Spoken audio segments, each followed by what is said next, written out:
Olá, pessoal. Tudo bem? Como vocês estão? Vocês e a família? Hoje nós iremos iniciar, né? Fazer a continuidade dos conteúdos onde nós paramos nas aulas presenciais, que o último conteúdo que eu falei foi de classes laterais, e hoje eu vou continuar falando sobre multiplicador de Lagrange e subgrupos normais. Vou definir, né? E exemplificar. O material vocês já estão com ele, né? E é só você acompanhar. Por favor, acompanhe direitinho, ok? Eu vou resolver, eu vou comentar aqui, pessoal, com aquele material que eu enviei para vocês, viu? Que no caso aqui tem a primeira definição do Teorema de Lagrange, que diz que seja G um grupo e H um subgrupo de G, então a ordem de H divide a ordem de G, ou seja, o módulo de G divide o módulo de H. Aí eu coloquei aqui um exemplo, né? Coloquei um exemplo, acho que vocês já leram, né? Para entender, discutiram entre si, não sei como é que vocês estão fazendo. Aí de um exemplo aqui, dado o grupo aditivo Z10, né? Vocês sabem que Z10, o Z10 é um grupo que contém 10 elementos, do 0 até o 9. Aí aqui ele pergunta, quais dos conjuntos abaixo não pode ser subgrupo de Z10? Aí tem o 1, que é o H1 formado pelos elementos 0, 2, 4, 8. Tem o 2, que é o 0, 2 e 4. Tem o H3, que é 0, 8. O H4, que é 0 e 5. E o H5, que é 1, 2, 4, 8 e 6. Então, vamos verificar cada um deles, do 1 até o 5. A resolução diz que sabemos que o módulo Z10 é 10. O módulo é 10. Por quê? Porque ele tem 10 elementos. E aqui é a representação. O 1, vamos discutir o 1. Será que o 1 vai ser um subgrupo? O H1 não é o subgrupo de Z10. Então, a representação de dizer que não é tipo essa desigualdade cortada. Então, Z10, aqui diz o quê? H1 não é subgrupo de Z10, que é representado por isso aqui, ó, essa desigualdade cortada. Pois o módulo de H1 é apenas 4. Por que o módulo de H1 é 4? Porque ele tem 4 elementos. E o 4 não divide 10. Então, se o 4 não divide 10, então ele não é um subgrupo. Então, aqui está dizendo, então, 4 não divide 10. Ou, simbolicamente, você pode escrever assim, cortado assim. Ok? Então, número 1, o H1 quer dizer, não é um subgrupo. Por quê? Porque o módulo dele é 4 e 4 não divide 10. E 10 é o módulo do grupo aditivo Z10. O 2, o módulo de H2 é 3. Você vai observar isso, né? O módulo de H2 é 3. Por quê? Porque ele tem 3 elementos. Mas só que 3 não divide 10. Ó. 3 não divide 10. Portanto, o H2 também não é um subgrupo de Z10. Muito simples, né, pessoal? O 3 é verificar se o H3 é um subgrupo. Então, nesse caso aqui, o H3 divide Z10, né? Pois o módulo de H3 é 2. Agora, vamos verificar se ele é realmente um subgrupo do Z10. O módulo deu certo, né? Ou seja, o H3 divide Z10, pois o módulo do Z10 é 10 e o H3 é 2, porque tem 2 elementos. Então, aqui já diz, o elemento neutro pertence ao H3. Tudo bem, então também é outro caminho. E que o elemento neutro pertence ao H3, que é o elemento neutro também do Z10. O elemento simétrico de 8 é 2. Ou seja, o 2 não pertence ao Z3, ou H3. Então, nesse caso aqui, já não é um subgrupo. Ok? 2 não pertence a H3. Ou seja, 8 elementos simétricos de 2 e 2 elementos simétricos de 8. Por quê? Porque 8 mais 2 dá 10 e 10 tem módulo 0. Logo, H3 não é um subgrupo do Z10 porque o 2 não pertence ao H3. Recapitulando. para que seja um subgrupo, ele tem que dividir o módulo do subgrupo que eu estou verificando, tem que dividir o módulo do grupo, no caso aqui, o Z10. Depois, os elementos simétricos também tem que estar no subgrupo que eu estou verificando. Nesse caso aqui, só está o 8, o 2 não está. E a soma dos elementos do subgrupo que eu estou verificando tem que estar dentro desse mesmo subgrupo que estou verificando. Ok? O H4 divide Z10? Divide, porque o módulo do H4 é 2. H4 tem 2 elementos, e 2 divide 10. Vamos verificar agora se H4 é o subgrupo do Z10. O elemento neutro, 0, está no H4, que é elemento neutro do Z10 também. E o simétrico de 5 é 5. Por quê? Porque 5 mais 5 dá 10. Ou seja, 5 pertence a H4. Olha aí. Então, o simétrico pertence. E o simétrico de 0 é 0. E 0 também está nos dois, tanto no H4 como no Z10. Então, nesse caso aqui, já foi verificado a questão do módulo que divide, foi verificado que o elemento neutro pertence a ambos, e foi verificado que os elementos simétricos também pertencem a ambos. Agora, vamos ver a soma desses elementos. 0 mais 0 dá 0, também está lá. 0 mais 5 dá 5, também está lá. 5 mais 0 dá 5, também está lá. E 5 mais 5 dá 10, mas 10 tem módulo 0.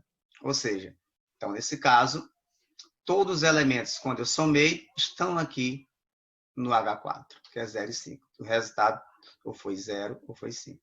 Então, esses elementos 0 e 5 é igual a H4, portanto, H4 é um subgrupo do Z10. Simbolicamente é escrito assim.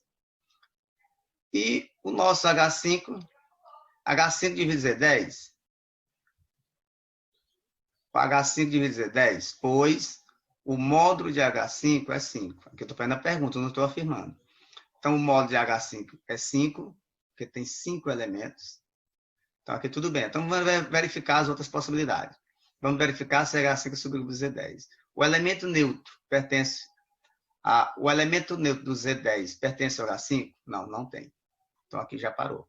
Ou seja, o H5 não é subgrupo do Z10. Então, recapitulando. Primeiro tem que dividir, depois o elemento neutro tem que estar lá, depois os elementos simetrizados. Nesse caso, é simétrico porque é adição. Os elementos simétricos também, que aqui é um grupo aditivo. Os elementos simétricos também tem que estar lá, e a soma dos elementos do subgrupo que eu estou verificando, também, o resultado deles também tem que estar lá. Então, vocês têm que verificar tudo isso. Não é difícil, dá para fazer tranquilamente. Corolário aqui. Se X é um elemento de um grupo G, então ordem de X divide ordem de G. Ou seja, X elevado ao módulo de G é igual a E. Quem esse é? O elemento neutro. Então, diz assim, a ordem é elemento. Se X é um elemento do grupo G, então esse QX aqui quer dizer a ordem dele. É o menor inteiro, ó, presta atenção, menor inteiro positivo. K está o quê? X elevado a K é igual a E. Que esse K que é o elemento que nós procuramos. Um exemplo aqui muito simples. Seja G um grupo, né? Seja um grupo. E esse grupo é o quê? Z6 mais, aditivo. E 3 pertence a Z6. Qual a ordem do elemento 3? Ele quer saber qual é a ordem desse elemento 3. Então, esse 3 aqui é a ordem que eu quero saber. Se a ordem dele vai ser 1, 2, 3 ou 4. Então, conforme a definição, eu tenho que elevar esse 3 a um valor K, onde, quando eu faço isso, o resultado vai ser o elemento neutro. E o elemento neutro desse grupo aqui, Z6, é o 0. Vocês sabem disso. Então, vamos lá. Vamos verificar a partir do 1. Porque 3 elevado a 0 é 1. Então, vamos lá. 3 elevado a 1 é 3. Então, 3 não é elemento neutro. 3 elevado a 2.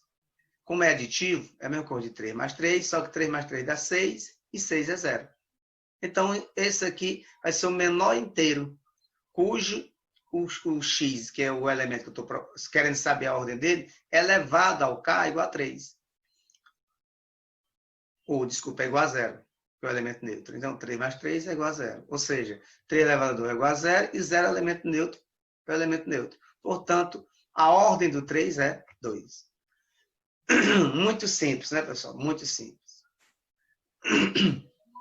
Na volta aí, quando a gente voltar para as aulas presenciais, a gente vai fazer questões envolvendo isso aqui. O conteúdo vocês já estão vendo, viu, pessoal? Para a gente adiantar, porque provavelmente a gente vai ter... Não sei se a gente vai cumprir a quantidade de dias letivos, mas a carga horária sim. Então, isso aqui é muito importante. Subgrupos normais e grupo quociente. Vou falar aqui só do subgrupo normal. Subgrupo normal, definição. Seja G um grupo, né? G e a estrelinha. Essa estrelinha aqui pode ser qualquer operação. Geralmente, na álgebra, a gente usa essa estrelinha aqui como operação mais. Geralmente.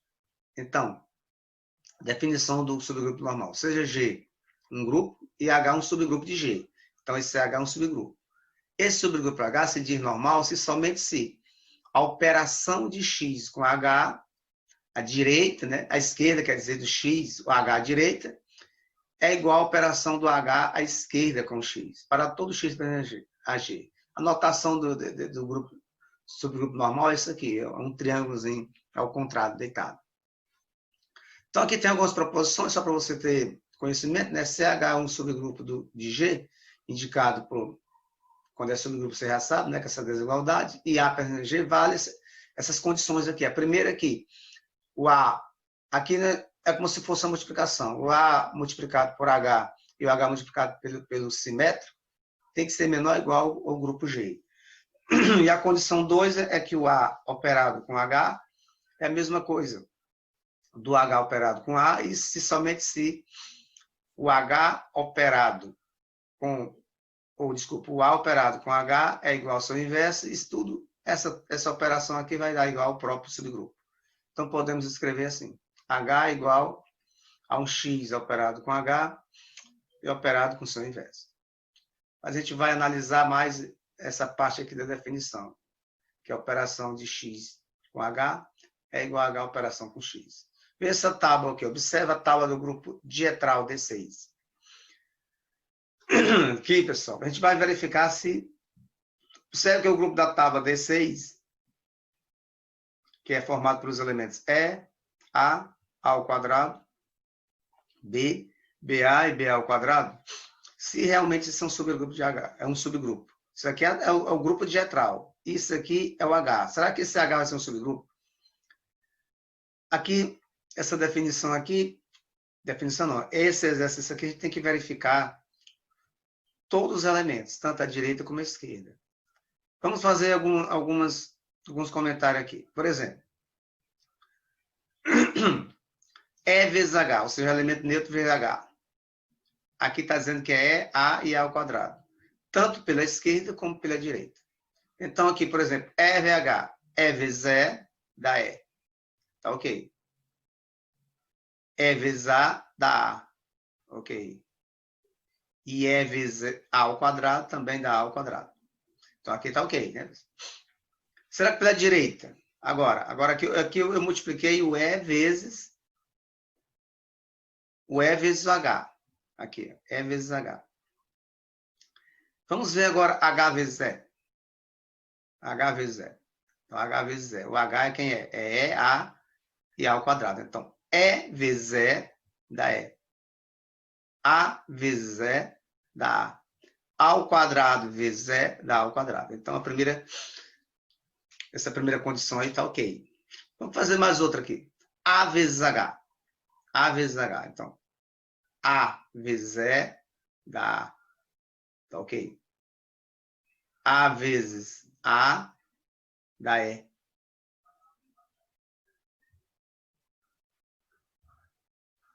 A vezes A deu E, né, pessoal? Já tem aqui. Porque o A vezes E deu A. E A vezes A ao quadrado dá A ao quadrado. Ó. Eu quero fazer o quê? A vezes A ao quadrado. A vezes A ao quadrado. Aqui o E. Que já tem aí. Tudo bem? A vezes A ao quadrado.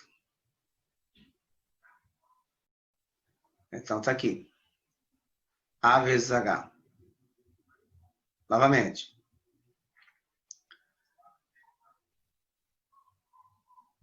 A vezes E deu A.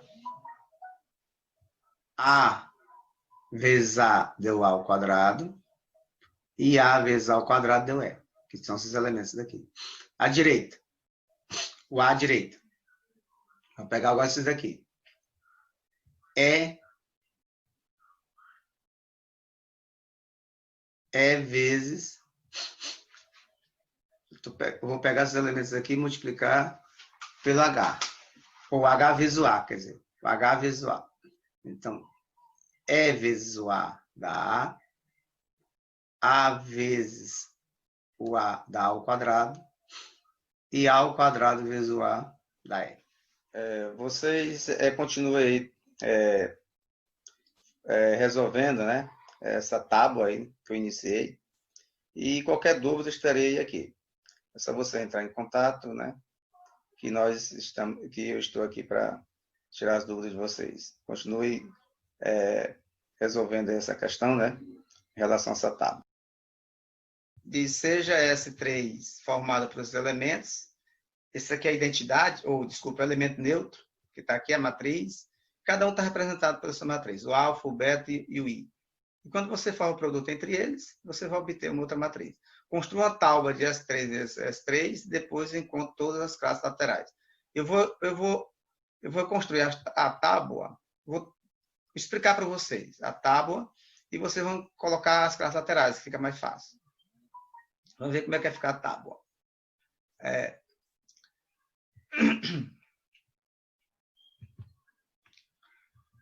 Olha, se eu multiplicar I vezes I, vai dar I.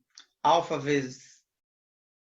Vamos multiplicar o I. O I é o elemento neutro. Se eu multiplicar por todos os elementos, vai dar ele mesmo. Quando eu multiplicar alfa por todos, então, a tábua vai ser essa. A tábua. Como encontrar isso? Eu vou fazer só alguns aqui para vocês. Não dá tempo de fazer todos. Por exemplo, eu quero I vezes I. É ele mesmo, a identidade. Eu quero I vezes o alfa. Está aqui, ó. Vocês só lembrando, ó. O 1 está no 2. Ó, o 1 está no 2 e o 2 está no 2. Ou, desculpa. O 1 está no 2 e o 2 está no 2. Aqui, ó. O 2 está no 3 e o 3 está no 3. Então, está aqui. O 3 está no 1 e o 1 está no 1. Então, está aqui. Então, I vezes alfa é o próprio alfa, né? Você dá para observar. Alfa vezes beta, por exemplo. Vocês vão olhar lá na tabela como foi formado. Alfa vezes beta, por exemplo. O 1 está no 1 e o 1 está no 2. Então, está aqui o 2. O 2 está no 3 e o 3 está no 1. Então, está aqui o 1. O 3 está no 2 e o 2 está no 3. Está aqui o 3. Então, isso aqui é o alfa ao quadrado. Ou, desculpa, o alfa vezes beta. Está aqui o alfa vezes beta. Você pode observar lá que quando eu multipliquei alfa vezes beta, vai dar beta vezes alfa ao quadrado. Mas não vou verificar isso. Isso aqui é o alfa vezes beta, deu isso aqui. Se tiver lá alfa vezes beta deu esse valor aqui. Só que esse valor aqui não está representado por nenhum desses elementos, né? Alfa ao quadrado, né? Beta, não está representado. Então, vamos analisar como é que vai ficar. Alfa ao quadrado, por exemplo. Alfa ao quadrado. Alfa ao quadrado deu isso aqui, ó. 1 está no 2. O 2 está no 3, está aqui ele. 2 está no 3. O 3 está no 1, está aqui ele. O 3 está no 1. O 1 está no 2, está aqui ele. Então, esse é o alfa ao quadrado. Vocês podem verificar lá, eu fiz alguns. Agora, eu vou fazer o quê? Beta vezes alfa ao quadrado. Beta vezes alfa ao quadrado. Que é para dar esse resultado aqui. Ou seja, lá na tabela, quando você multiplicar alfa ao quadrado, vai dar beta alfa ao quadrado. Vamos verificar aqui. O beta é esse aqui e o alfa ao quadrado é esse. Que o alfa ao quadrado está aqui. Está aqui ele. Eu botei aqui. Então, vamos lá. 1 está no 3, o 3 está no 2. Então, está aqui o 2. O 2 está no 1, o 1 está no 1. Então, está aqui o 1. O 3 está no 2 e o 2 está no 3. Então, está aqui. Então, observe que esse aqui, 2, 1, 3, é a mesma coisa desse. Ó, 2, 1, 3. Então, significa dizer o quê? Que alfa vezes beta vai dar beta vezes alfa ao quadrado. Foi verificado aí, né, pessoal? Foi verificado. Muito bem. Aí vocês continuam fazendo as observações. Tudo bem? Porque aqui não dá para fazer todas, mas vocês têm em casa, tem mais tempo, dá para rabiscar bastante. É bom que vão estar aprendendo. Vamos ver a questão de número 6. O que é que fala a questão de número 6? A questão de número 6 diz o seguinte. Usando a questão 5, encontre subgrupo do S3 de ordem 2 e 3, aplicando o teorema de Lagrange. Olha, usando a questão 5, que é essa anterior, nós vamos encontrar o subgrupo do S3 de ordem 2 e 3. Será que vamos encontrar todos? Se você encontrar um de ordem 3 e ordem 2, vocês podem parar. E se vocês quiserem verificar mais, você pode verificar. Mas eu vou encontrar um de ordem 2 ou de F3, ou de ordem 3. Vamos ver como é que vai ficar.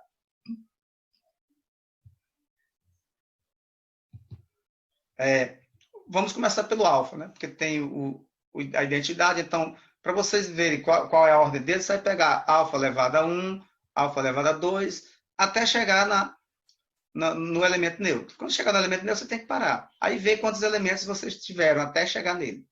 Se você tiver 2 elementos, ordem 2. Se tiver 3 elementos, ordem 3. Se tiver 4 elementos, ordem 4. Se tiver 5 elementos, ordem 5. E assim por diante. Então, ver qual é a ordem desse alfa aqui. Ele quer a ordem 2 e a ordem 3. Então, meu objetivo aqui é encontrar a ordem 2 e a ordem 3. Então, alfa elevado a 1, ele mesmo. Alfa elevado a 2. O alfa elevado a 2 já foi feito aqui em cima. Alfa elevado a 2 deu isso aqui. 1, 2, 3. 3, 1, 2. Ó, foi feito aqui. Alfa elevado ao quadrado. Está aqui ele. E agora, alfa elevado a 3. Vai ser alfa ao quadrado, que é isso aqui, multiplicado por o próprio alfa. Que o alfa é 1, 2, 3, e embaixo 2, 3, 1. Então, aqui ele faz a multiplicação. 1 está no 2, 2 está no 1. Então, está aqui. 2 está no 3 e 3 está no 2. Então, está aqui. 3 está no 1 e 1 está no 3. Então, está aqui. Então, isso aqui é o elemento neutro. Então, observe quais foram os elementos que eu encontrei. Alfa, eu peguei o alfa 1, deu alfa, ok? Eu peguei o alfa 2 dele mesmo, está aqui, alfa 2, que é esse aqui. E depois eu peguei o alfa 3 e já encontrei quem? O elemento neutro. Então, eu tenho quantos elementos? 3 elementos. Então, a ordem de alfa é 3. Quem são eles? O elemento neutro, que é o I. O alfa, que é o próprio, está aqui ele. E o alfa ao quadrado, que é esse aqui. Então, quando vocês forem verificarem, pessoal, quando vocês forem verificarem qual é a ordem, você tem que pegar o elemento que você quer saber qual é a ordem e começar do 1. Você pode começar do 0 também, mas eu aconselho começar do 1. Ele elevado a 1, ele elevado a 2, ele elevado a 3, até chegar no elemento neutro. Quando chegar no elemento neutro, você vai colocar todos os elementos que você encontrou quando você fez o produto. E aí você vai contar quantos elementos são. Se você, como eu acabei dizendo agora, aqui eu encontrei 3, poderia ser 2, 3, 4, não sei, mas eu quero a ordem 3. Então, o alfa tem a ordem 3. E o subgrupo dele, quem é? É o elemento neutro, é o alfa e é alfa ao quadrado. Agora, vamos encontrar ordem 2. Eu pego logo o beta. Então, está aqui o beta. Continuando 6. O beta é isso aqui. Beta elevado a 1 ele mesmo. Então, já sei que isso aqui é um dos subgrupos dele. E beta ao quadrado. 1 está no 1. E 1 leva 1. Então, está aqui. 2 está no 3. E o 3 leva no 2. Está aqui. 3 está no 2. E o 2 leva no 3. Está aqui. Então, isso aqui quem é? É o próprio elemento neutro. Então, só fiz duas operações, beta elevado a 1 e beta elevado a 2. Então, isso aqui, a ordem dele é apenas 2, porque eu já parei. Quando chega no elemento neutro, você para. E quem faz foram os elementos que eu encontrei para o subgrupo do beta. ele e o elemento neutro. Então, encontrei, a questão falava, né? A questão falava em encontrar, usando a questão 5, encontrar do subgrupo. Usando a questão 5, encontre subgrupos do S3 de ordem 2 e 3, aplicando o teorema de Lagrange. Então, apliquei o teorema de Lagrange, como vocês já viram na aula anterior, que eu enviei para vocês, e encontrei. O alfa tem ordem 3 e o beta ordem 2. Se você quiser verificar mais com os outros, não tem problema, fica a critério de vocês. Vou fazer mais uma aqui. Essas questões que envolvem mostrar é melhor presencialmente, mas depende, ninguém não sabe nessa situação, ninguém não sabe quando volta, mas se demorar muito eu posso fazer aqui, resolver elas aqui e tentar explicar para vocês por aqui mesmo. Vamos fazer isso daqui. Essa sétima é facinha. Seja o grupo Z10 e 4, um elemento que pertence ao Z10. Aí, qual a ordem do elemento 4? Pessoal, se você, em alguns livros, quando fala em Z10, 4, tem um traço em cima. Mas aqui está subentendido que nós estamos trabalhando com um grupo módulo, alguma coisa. Nesse caso, o módulo 10. Vamos ver qual é a ordem do elemento 4. Isso foi visto também lá depois do Teorema de Lagrange. Vamos analisar como é que vai ficar aqui, pessoal. Questão de número 100. Z10, 4 pertence a Z10. Então, o que a gente vai fazer? Você poderia começar do 4 elevado a 0, mas eu acho melhor começar do 4 elevado a 1. É você verificar o que é a ordem aqui. É você, o menor K, que está representado pelo expoente, o menor expoente aqui, que quando você pega o elemento que você quer saber a ordem dele, elevado a ele, seja o elemento neutro. Nesse caso aqui, como é adição, o elemento neutro é o 0. Então, 4 elevado a 1 é 4, não foi um elemento neutro. 4 elevado a 2 é 4 mais 4, porque é adição, dá 8. É no Z10, tá ok? 4 elevado a 3 é 4 mais 4 mais 4, que dá 12. 12 para 10, 2. Então, daqui dá 2, também no elemento neutro. 4 elevado a 4 dá 4 mais 4, mas dá 16. Então, é a mesma coisa de 6, que passa 6 de 10, né? E 4 elevado a 5 é 4 mais 4 mais 4 mais 4 mais 4, que dá 20. E 20 tem módulo 10, então é 0. Então, a ordem do 4 é 5, porque é o menor expoente. Você pode colocar 4 elevado a 1, você pode encontrar ainda elemento neutro? Sim, mas a ordem é o menor. Nesse caso aqui, o menor é o 5. Tudo bem, pessoal? Então, pessoal, por hoje é só.